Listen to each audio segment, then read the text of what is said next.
Since I'm the only participant today and my student just couldn't make it, obviously, I decided to record the lecture and uploaded into my YouTube channel, Hajar Bayati, so you can review it later, inshallah. In our previous lecture, of course, طبعا this lecture is presented to third stage students, English department. The book is an introductory English grammar. So today we are going to study grammar. So to pick up from what we left in our previous lectures, today we are going to start with bases and affixes. However, let's review what we have studied previously. A quick review. First, we discussed what is meant by morphology. Sorry. We also discussed what is meant by morphemes, and we say that they are the smallest meaningful units that cannot be further divided. They recur in different verbal environment and uh, they have meaning. So we highlighted the importance of meaning in identifying any morpheme. On that basis, morphemes are divided into free and bound, just as the name suggested. Free morpheme means a morpheme that can be free from any other boundaries. A free morpheme is a morpheme that can be uttered along with meaning, just like play, just like listen, just like man and woman, okay? Just like be and the a, indefinite article a, okay? So these are all what play, be, a, man, a, woman. These are all what? These are all free morphemes. For example, be is a morpheme because it has meaning. It cannot be further divided. It recurs in different verbal environments such as is, are, am, was, were. These are all different forms with relatively stable meaning. However, bound morphemes are a little bit more complex. They are bounded, they are not free, and they are always annexed to another morpheme, whether a free morpheme or a bound morpheme, such as the ale, national, IZT, and normalize, en, enlighten. These are all what bound morphemes. They have meaning, they cannot be further divided, and they recur in different verbal environments. Some textbooks also classify free morphemes into content words such as a play and functional words such as prepositions, etc. However, when we look at words morphologically, we need more than a free morpheme and a bound morpheme. We need something more complicated. We need to identify morphemes as being uh, essential in the meaning of the word or less essential.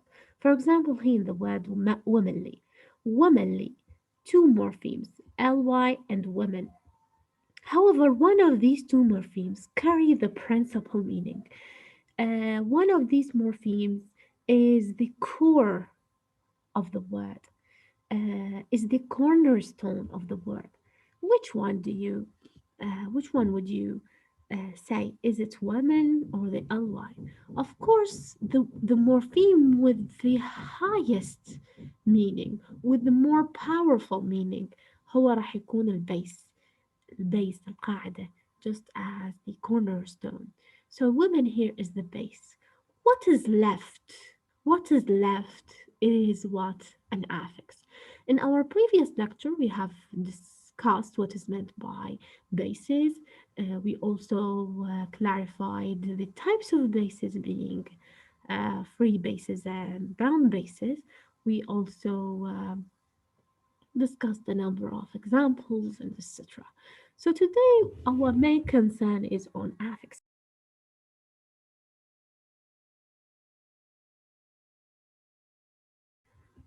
Okay, so if you open your book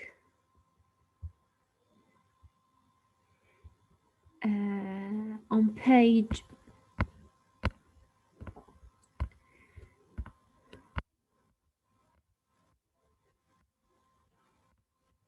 89, your book on Introductory English Grammar 89, today we are going to discuss what is meant by affixes. Affixes are bound morphemes. So the first thing to distinguish is that affixes are bound morphemes, just as the name, again, just as the name suggests, they are what? They are not the cornerstone of the word. They are only additions.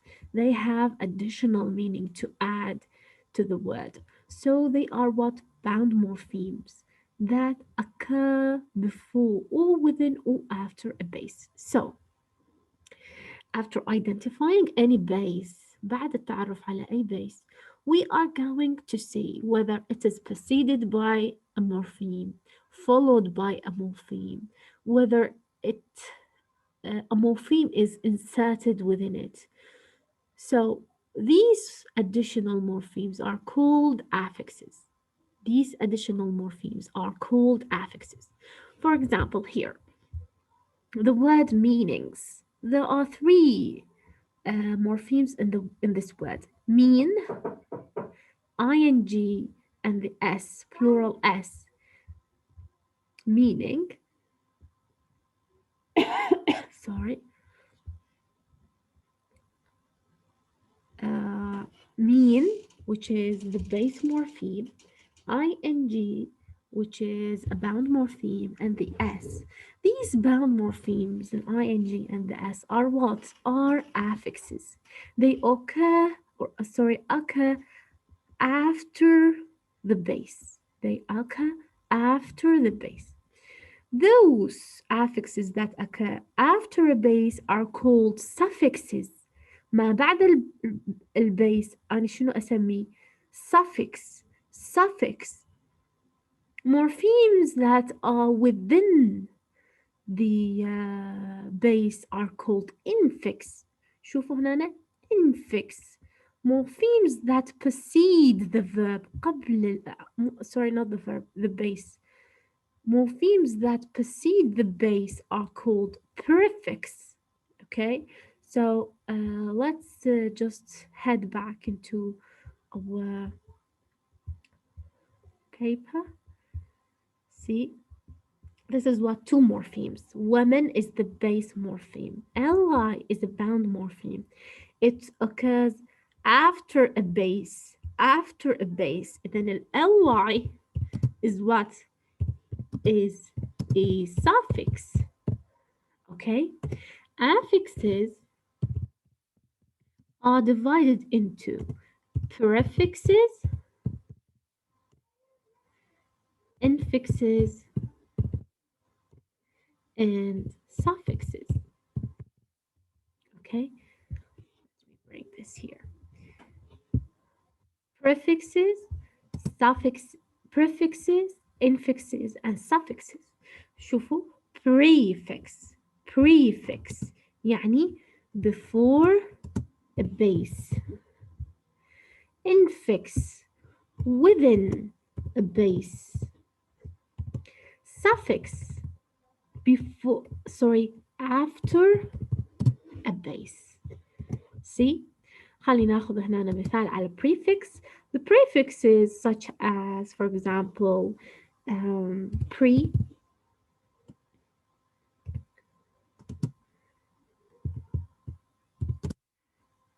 post, which means يعني after. For example, pre-war, pre-war, or post-war. تمام? All the morphemes that express the meaning of not or the opposite, such as on. or in or l or er or contra. تمام. These are all what? These are all prefixes. Why? Because they occur before a base. من الاسم. Pre, before. Pre-war. So this is what? This is a prefix. Post-war. This is before the base morpheme. So it is what? A prefix.